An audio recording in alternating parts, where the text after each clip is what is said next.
રાજુલા શહેરમાં રોડ રસ્તાઓ છેલ્લા ઘણા સમયથી બિસ્માર હાલતમાં હોવાથી શહેરીજનો પણ મુશ્કેલીમાં મુકાયા છે। રોડ પર મસમોટા ખાડાઓ પડી જવાથી અકસ્માતનો ભય સતાવી રહ્યો છે। ત્યારે રાજુલા શહેરમાં ખાડાઓનું સામ્રાજ્ય જોવા મળી રહ્યું છે। આ બાબતે નગરપાલિકા દ્વારા રોડ રસ્તાનું સમારકામ કરવામાં આવે તેવી લોક માંગ ઉઠી છે। રાજુલા શહેરમાં છેલ્લા ઘણા સમયથી રોડ રસ્તાઓની અતિ દયનીય હાલત બની ગઈ છે। અહીંયા રોડ પરથી પસાર થતા શહેરીજનો અને રાહદારીઓને પારાવાર મુશ્કેલીનો સામનો કરવો પડી રહ્યો છે। તેવી વિકટ પરિસ્થિતિ સર્જાય છે। રાજુલા શહેરના કનોભાઈ માર્ગ અને ટાવર ચોક, એસટી બસ સ્ટેશન વિસ્તાર, જાફરાબાદ રોડ સહિતના અનેક વિસ્તારોમાં રોડ બિસ્માર હાલતમાં જોવા મળી રહ્યો છે। ઠેર ઠેર રસ્તાઓ પર મસમોટા ખાડા પડી જવાથી શહેરીજનો બિસ્માર રોડ પરથી પસાર થવા મજબૂર બન્યા છે। રોડ બિસ્માર હોવાથી વાહનો ડાન્સ ડિસ્કો કરતા ચાલે છે। પંચાયતથી લઈ પાર્લામેન્ટ સુધી શાસન પક્ષની સત્તા છે। રાજુલામાં નગરપાલિકા પણ ભારતીય જનતા પાર્ટી શાસિત નગરપાલિકા છે, પરંતુ હજુ સુધી કોઈ શહેર માટે વિકાસ કરવામાં આવ્યો નથી। માત્ર કહેવા ખાતર કામો કરવામાં આવી રહ્યા છે। હાલમાં કોઈ પણ રાજુલા શહેરની ભાડે નથી અને રાજુલા શહેરની કફોડી હાલત બની ચૂકી છે। જે સિંહ ગુજરાતી સાથે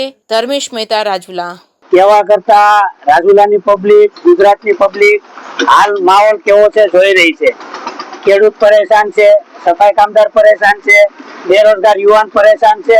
તો હવે જે હાલવા માટે થોડાક સારા રસ્તા હતા એની બિસ્માર હાલત છે ને એ રોડે હવે પરેશાન છે કે હવે અમને થીગડા મારે તો સારું। રોડ બોલતા નથી પણ ખરેખર આ આપણે પેલા દેશી જુગાડથી રસ્તા બનતા, પણ મોદી સરકાર કાંઈક સ્પેસ ટેકનોલોજી વાળા રસ્તા લાવી। જે રસ્તા તમે જોઈ રહ્યા છો તો આ સ્પેસ ટેકનોલોજી વાળા રસ્તા સેટેલાઇટ પરથી દેખાય। જો કે ધારાસભ્ય હીરાભાઈ સોલંકી જયારે એના કાર્યાલય જાય છે આ જ રસ્તા પરથી જાય છે આવે છે, તે છતાં એમની ગાડી કાં તો એવી હોવી જોઈએ કે એમાં ખાડા ખબર નહીં પડતા હોય। પણ આમ આદમીને જો પૂછવામાં આવે કે આ ખાડાની પરિસ્થિતિ શું છે, કોઈ ડિલિવરી વાળી દીકરી હોય, કોઈ માંદા માણસને લઈ જવાનો હોય કે કોઈ નાના માણસનું વેલ્ડિંગ કરેલું બાઇક કે ગાડી હોય તો એનો જમ્પર તૂટી જાય એ રીતના ખાડા પડી ગયા છે। તો આ સરકાર દિલ્હીથી માંડી ને ઠેઠ પંચાયત સુધી છે તો આ પ્રાથમિક સુવિધા આપવામાં નિષ્ફળ ગયેલી સરકાર છે।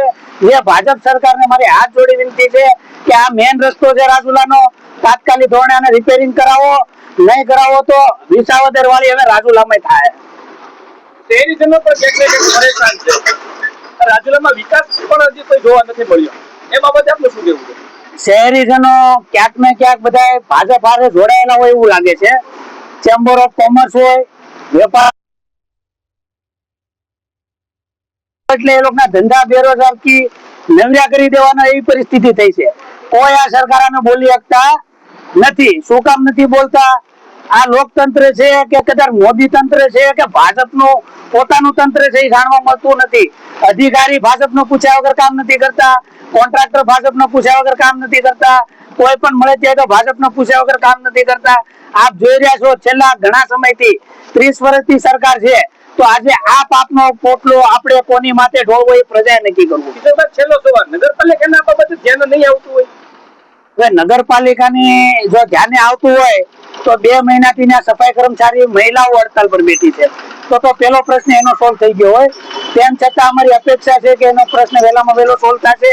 અને નગરપાલિકા હમણાં 1-2 થીગડા કાંક માર્યા છે, તો એ થીગડા માર્યા તો મને એમ લાગે છે કે એ લોકોને 2 ખાડા દેખાણા છે ને આ બધું દેખાણું નહીં હોય તો આ ઓલા દાજા ઉપર ડામ મેકવા જેવી વસ્તુ છે કે આવે ત્યારે કાંઈક ગાડી લઈને દેખાડે, એકાદો ખાડો પૂરે ને પાછા પબ્લિક ને જે તે પરિસ્થિતિમાં મેકીને વયા જાય છે।